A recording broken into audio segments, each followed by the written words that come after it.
What's up, guys? How you going? It's your boy Scotty here, and today I'm going to be talking about a little bit about everything about the Raw and what's been happening in the last few weeks. We'll start it off with I'll go through the topics of what I'm going to go through today. So we got the win, obviously, by Sydney. What a game that was. Go into more details afterwards. The women's semi-final, the Youth League champions, because I haven't even talked about that yet, unfortunately, which is my bad. We've also got some transfer news, some coach news. Also, the talking about Cmon suspension, also the team news for this week, and some injuries as well. So, talking about the win versus Sydney, what a game that was. Dylan Wenzel-Halls, what a player. Last minute screamer to win the game. We played really well. Sydney obviously didn't play, or not obviously, but they didn't play the best that they could have. So that's also, so I was sort of moving to the camera a little bit in the middle there. But yeah, Sydney didn't play as good as they could have, but in saying that, Raw played a really good game, one of our best of the season. And at halftime, I was optimistic, but I didn't think we'd win because I thought Sydney would come back. And when they scored one goal, I'm like, oh, I can't see us winning here. But we got one, and I'm like, if we can get one, we can get two. You never know, like the momentum's with us, and we got two. And what a game that was! And it was such a great game for the boys. The 4-4-2's been playing really well when we've been having 4-4-2, so that's really good for the team. And like having Wenzel-Halls and Taggart up front, Nick Meredith wasn't wrong when he said that Taggart works well with the second striker, and obviously it's shown that his link-up play with his link-up play with Wenzel-Halls, I'm turning into Mark Bosnich playing Denzel Halls. His link play with Wenzel-Halls is really good, as well as there's a good link-up play with Taggart and Mickelson when he comes on. Mickelson's been playing really well off the bench, and also maybe even, who knows, pushing it for a starting spot, even though Henrique's been playing well there. But yeah, no, it's been looking pretty well so far, so hopefully it keeps up and we keep doing well. So yeah, I'll just try to keep it as short as I can, just so then you guys get a bit of everything, because it's a bit of a bigger episode, or with topics anyway. The women's semi-final match, I did watch the game. I was going to go to the game actually, but I had to work, so I only got to watch it when I got home. But no, it was a good game. We played pretty well. Obviously, Sydney was ran over the top of us in the end, ended up getting the win. Nagasako with the one, so the goal at the end, and make it so it looked like it was a little bit closer than what it was. We still played pretty well, but we've got a good team, and like we should be very excited for the future, because women's football is coming up very, very quickly in Australia, and we've got some games in Brisbane and a few other places around Australia where I can't remember what the tournament was called, but the Matildas are playing in some tournaments hosted here, so that should be good. But talking about the youth champions now, Shannon Brady, I literally watched the game. I went to a Hawaiian party the other week for my mate's girlfriend, her 19th birthday, and before I went there, I was watching the game, and Shannon Brady really carved it up. And Angus isn't talking shit when he knows he knows his stuff when he talks up Shannon Brady, because Daniel McBreen was on the commentary, and he was just telling everyone that Shannon Brady's just carving up, running straight up plays, very direct, runs at them, takes them on, beats them every time. And I don't know how the opponents don't do their homework, because he does it every week. And even with in the NPL, he's just doing it, and they're carving it up in the first 2 weeks of the NPL. They've got getting good goals. Lek, Muratovic, and Shannon Brady are like a really good lethal strike force that I would like to see some of them come through, especially Lek and Shannon Brady. They're really standouts. Jay Barnett played a really good game as well, and Isaac Powell, what a man, 16 years old, he's now 17 actually, made his debut for the Raw the other night, because we had 2 injuries in the match. Luke DeVere goes down injured, and I'm like, we don't really have a defender on the bench, what are we going to do? Brings Matt Mackay to left back, and then plays Hingett at centre back with Negro on the right, and then Hingett goes down and unfortunately does his ACL, and which is really unfortunate, because he's always been a really good player for us. Sometimes he has a little bit of a not as good game, but out for the season unfortunately, so that's long-term injuries. Broken leg to what's his name, O'Toole, right. So that's our starting left back, and then our starting right back, Jack Hingett. It looks like I'm doing thumbs up, but I'm just counting.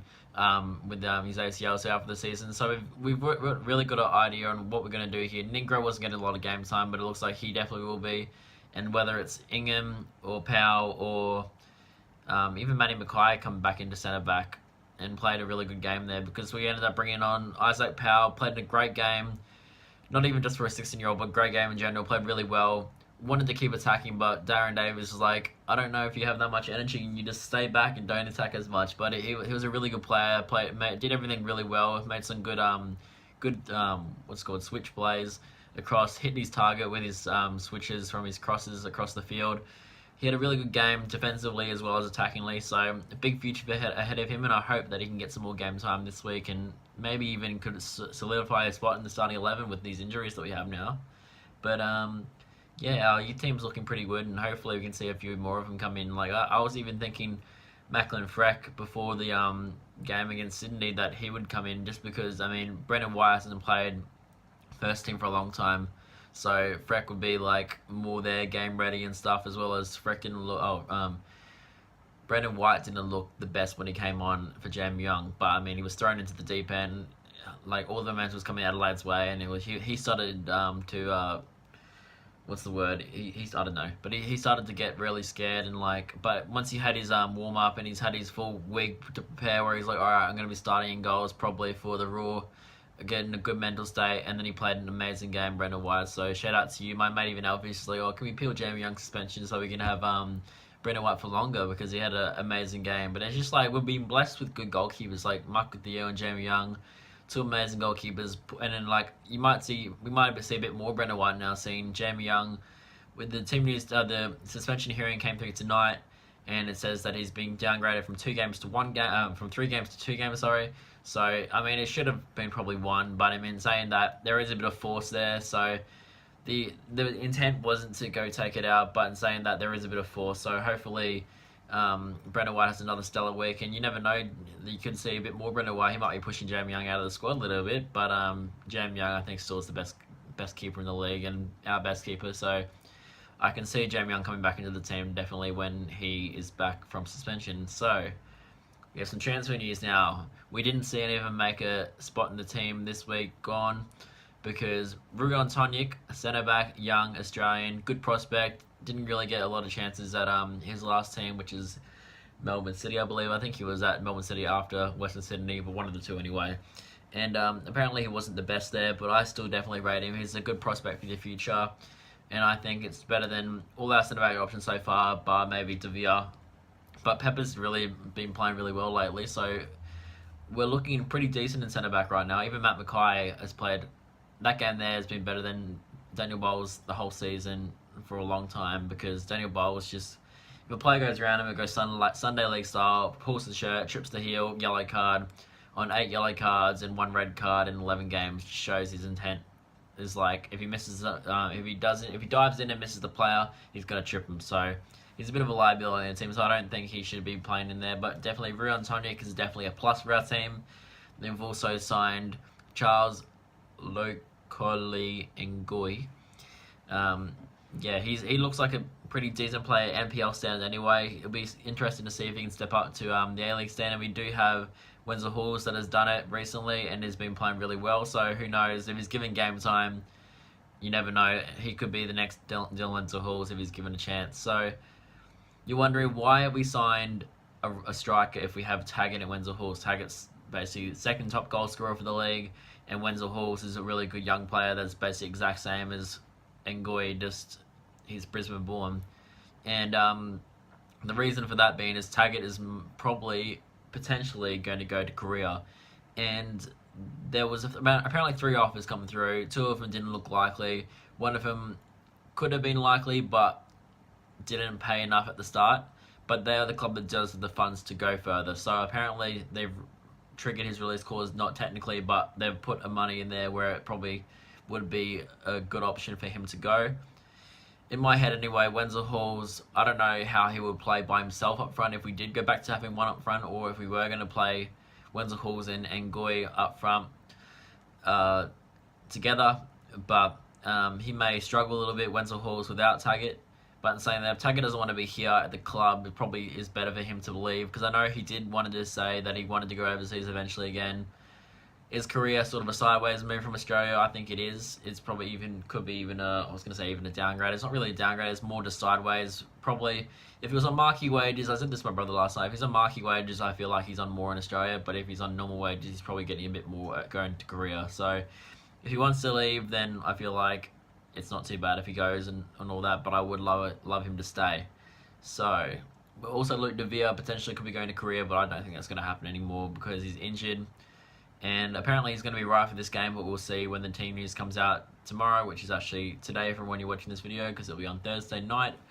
And when you're watching this, it's probably about 6 p.m. and I have training at 7 p.m. So how good my first training session for the year. Come on, you Vikings. But yeah, so we're almost through all the topics here. We got coach news. Darren Davis has come out in his press conference and said that he doesn't want to be the coach to be the new manager for the Raw.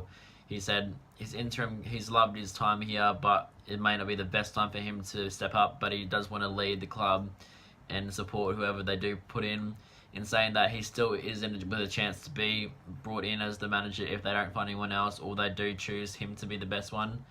I'm hearing Aurelio Vidmar probably is the best option and the most likely option, seeing that he's now left his, I think it's football director or something at Adelaide United, so he's left that, and then there's talks of Marco Kurz even coming here, so both Adelaide, like the manager and the coaching staff, could be coming here, but I'd say Aurelio Vidmar is probably the best option and the most likely, so he'll probably be the next coach in my eyes anyway, probably the best option. But definitely Darren Davies as the assistant coach will be great because his passion and how his youth game and bringing in the youth is very good and something that Aloisi didn't do enough. And I really rated Darren Davies, even though the results didn't really show it. He's really got behind the boys and giving them a lot of motivation and a lot of belief in themselves, and giving the youth and players a go and bringing a 16-year-old to play his first ever game in front of the home fans. What an amazing moment that would have been for him. You see, like, I know football never gets the back page or the front page really on the Courier Mail, but I think it was on the front, I believe, or even the back page. Probably on the back page because it's sport. But Isaac Powell's on the back page of the Courier Mail, so that's really cool seeing that. And that's because Darren Davies brought him on and showed some belief in him. So, yeah. So, I think Aurelio Vidmar might be the good coach, but I really hope Darren Davies stays and be the assistant coach for the Raw because that should hopefully be a winning formula and we can keep playing well. So, I did touch on it before, Jamie Young's suspension. Did get a 3-match suspension for taking out Craig Goodwin in the Adelaide United match when the ball came over the top. Everyone's probably seen it by now, and he went to jump to head the ball. Misses the ball completely, takes out the player, but there's not really any intent. You can see where the eyes are on the ball, is going for the ball, but he's just taking out Goodwin. So originally I was like, oh yeah, red card, there's no doubt about it. But in saying that, I didn't expect it to be any more than 1. And then when it came out as 3, I'm like, oh my god, no way.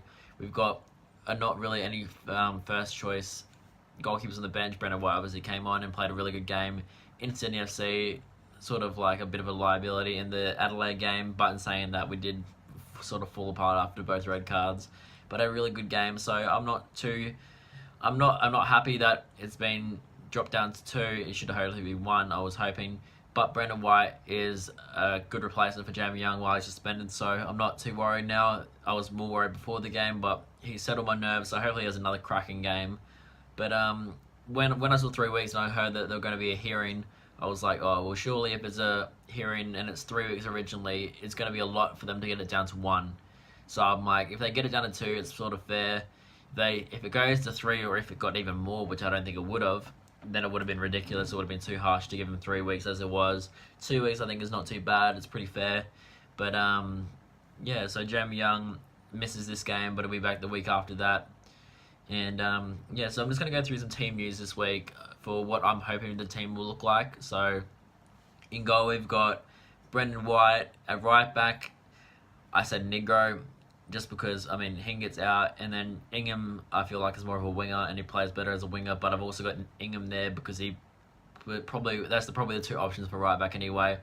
Also a left wing option, not left wing, but like a third choice that there could be is Daniel Bowles. Used to play actually right back more often than centre back, but I don't know. I don't think Daniel Bowles should make the squad at all just because of how his defending is and how he gives away so many fouls and gets so many yellow cards. So, if fit, I would like to see Luke De Vere and Rion Tonic.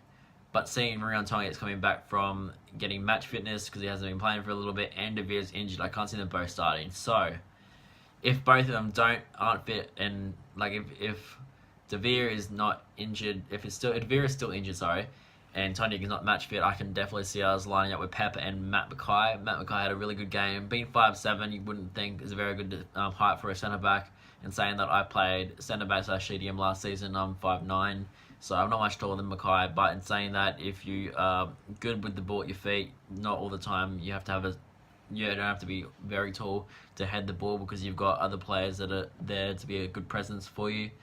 But yeah, so if fit anyway, Tonic or Devere be my first choice options, and then if not, Mackay and Pepper. I definitely can see Pepper I'd say 90% chance that he'll stay in the team because I can't see both of them being fit, and even if they were, I would definitely see one of them on the bench. So Pepper's had a really good 2 games, so it'd be harsh for them to drop him. But in saying that, Devere and Tonic are better defenders than Pepper.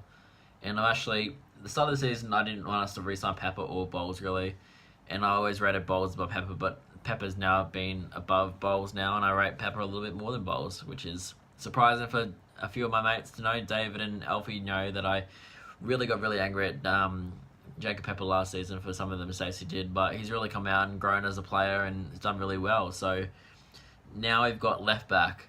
This is the big talking point here. If he was to go Powell, which is the option that I'm thinking hopefully he does, that will be a very good option because after a game last week, 17 years old now, he played 60 minutes. It might be a bit much to play 60 minutes than probably a 90-minute match to the game after being so young, but in saying that he did play really well. So if I'm hoping comes true, it'd be wide in goal with Negro, Tonic, Devere, and Powell. Obviously, I can only see probably one of them starting guarantee, which would be Negro either on the left or the right. And if Mackay doesn't play centre back, there's a chance that he could play left back, or there's a chance that Negro could play left back, or there's a chance that Mackay could play in the midfield. So I'm guessing Mackay will be in the team probably no matter what. If it's in the midfield, his natural position, left back where he's played for Australia, or centre back, which he's probably never played before, but played really well. It is looking good. We have a lot of competition for places now. So if Tonic is fit and Devere is fit, that's going to be pushing the centre back option for our team pretty hard to make the other players hopefully play better and bring out our team morale even better. So Henrique at right mid, potentially Ingham, potentially Mickelson. Mickelson's been playing really well off the bench. Henrique's been playing pretty well, playing for 90 minutes most games, and I didn't think he had the legs, and he didn't really have the legs in the last half of the game, but because of the injuries and the starts he made, he had to play another 90 minutes. So I feel like Henrique and then Mickelson probably would be the next option, then Ingham, and then in the midfield, Lopez has got to start for me, and then it'd be either Coletti or Mackay, depending on whatever. If Mackay doesn't play in the defence, I say he'll probably start instead of Coletti, but Coletti, I do rate him very well. He's got a really good work ethic, but in saying that, Mackay is a good leader, and still is a good player this season, to be fair. He's played really well this season, a lot better than I thought he would, so Lopez, if Lopez doesn't start in the team, I'll be pretty angry, but Coletti and Mackay in the midfield, I'm not too worried. But for me, left mid, striker, and striker, when we're playing 4-4-2, really writes itself. Botiak on the left, striker with Botiak on the left mid, with strikers Haggett and Dylan Wenzel-Halls. Definitely been playing really well, linking up really well the last few games, so I can definitely see those ones there starting. And then on the bench, Macklin Freck, I can't see him taking over the spot of Brendan White in the team. And then if Pepper doesn't play on the side, I can definitely see him picking up a bench spot. And then you got D'Agostino, Loco, Ngoy, and Brady. If D'Agostino doesn't make the squad, maybe even Leck. But in saying that, you don't really need 2 wingers on the bench. Maybe like he's got he's technically got 2 strikers. Could be called D'Agostino a striker with Ngoy. But I think it's probably a cam is probably the role that D'Agostino will probably play, or like as a centre mid, or even on the wing, you don't know. But like if it's always a good option to have 2 strikers on the bench, especially if we are playing 2 strikers on the field. So that's probably the team that I'm hoping that we go for. I may end up doing a video tomorrow, which might be Friday. See the video. The Raw starts play on Saturday. I might end up doing a video on Friday, or it'll probably come out on Friday. Maybe I might do a video on Thursday talking about the actual team list that we do have, and then once I've got it down in front of me, I'll be like, all right, this is the 18-man squad we have. Who are we going to cut out? Who's going to make my team starting? And then who's going to go and not make the team? So we'll see if I do that. But you've got to make basically my analysis of what the team probably will look like, as well as the coaching news, the transfer news, Jamie Young's suspension, talking about the youth, the women's team, and the senior men's team. As I said, I don't know why I say senior men's, they're just the men's team. But yeah, so sorry I haven't been as consistent in doing videos as much as frequently as I should. This is a long video, I know, 20 minutes, not as long as the first two videos, but in saying that, I did have a lot to get through, and I hope you did stay till the end. But yeah, if you like this video, remember to comment, like, subscribe, and I'm out. Peace.